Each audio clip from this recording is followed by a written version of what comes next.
কি রে সালমা, আজকে ঘরে না বসে উপরে বই নিয়ে বসেছি যে? কেন যে উপরে পড়তে বসেছি বস বলছি। হ্যাঁ এবার বল। জানিস অনেকদিন ধরে আমাকে একজন চিঠি দিচ্ছে। হ্যাঁ কিন্তু কি বলছিস রে? তুই যে বলছিস তোর চেহারা ভালো না, তোকে কেউ প্রপোজ করবে না। আমি জানতাম তোর জীবনে কেউ না কেউ আসবে। ছেলেটা কে রে? জানি না। জানি না মানে? হঠাৎ একদিন থেকে জানালা দিয়ে একটা চিঠি আসে, বাইরে তাকিয়ে দেখি কেউ নেই। তাহলে তাকে ভূতের চিঠি দেয় নাকি? এই দাও আবার চিঠি দিয়েছে। এই ওদের একটা ছেলে যাচ্ছে, ওই ছেলেটা দিল না তো? সামান না? রাইট, এবার বুঝতে পেরেছি। ওই সামাদি তোকে চিঠি দেয়। ওর এইভাবে চুরি করে প্রেম করার কি দরকার? থাম, কাল ওর কলেজে কি হয়েছে?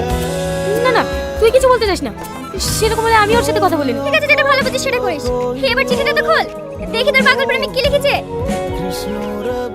সামান তোমার সঙ্গে কিছু কথা ছিল। আমার সঙ্গে কি কথা? একটু সাইডে আসো বলছি। এমন কি কথা যে সাইডে যেতে হবে? যা বলার এখানে বলো। না না একটু সাইডে চলো। ঠিক আছে চলো। কি বলবো তাড়াতাড়ি বলো। এমন করে কথা বলছো কেন? তোমার সঙ্গে কিভাবে কথা বলবো? তুমি সাইডে রেখে এসছো, যা বলো তাড়াতাড়ি বলো, আমার টাইমের দাম আছে। বলছিলাম তোমার নোটবুকটা পাওয়া যাবে? সামান্য একটা নোটবুকের জন্য আমার সাইডে কেন টাকা? এই নাও। সালমা আর কাঁদিস নি, ওসব কথা সব ভুলে যা। আমি ভেবেছিলাম সামাদ আমাকে ভালো, কিন্তু না, এখন থেকে ওই আমাকে বেশি ঘৃণা করে। এখন আমার নিজের প্রতি নিজেই ঘৃণা হচ্ছে। তাহলে তোকে ভালোবাসে সে কে?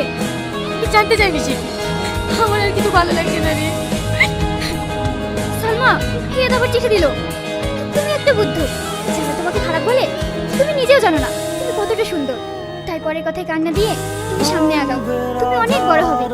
আমি আর সহ্য করতে পারছি না, এখন আমি কি করবো তুই বল। একটা কাজ কর, ওকে কোনো জায়গায় দেখা কর নাকি তুই একটা চিঠি লে, ওকে দেবো কি করি? তুই এই জানলার ধারে চিঠিটা লিখে ঝুলি রাখ, ও ঠিক এসে নিয়ে যাবে। কি রে সালমা কি করছিস?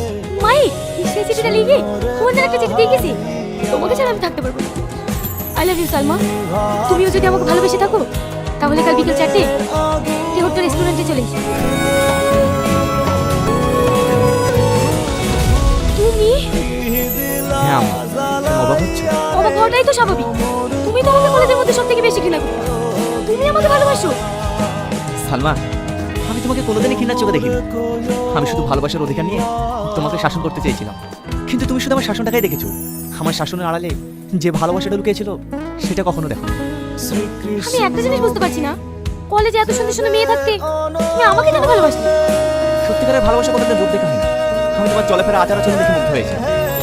তুমি যে আমাকে ভালোবাসো আমার সামনে এসে বলোনি কেন? সামনে এসে বললেই যে ভালোবাসা হয় সেটা কখনো না। কিছু কিছু ভালোবাসা আছে দূর থেকেও ভালোবাসা যায়। এবার তো তোমার সামনে এসেছি, তুমি বলবে না তুমি আমাকে ভালোবাসো কিনা?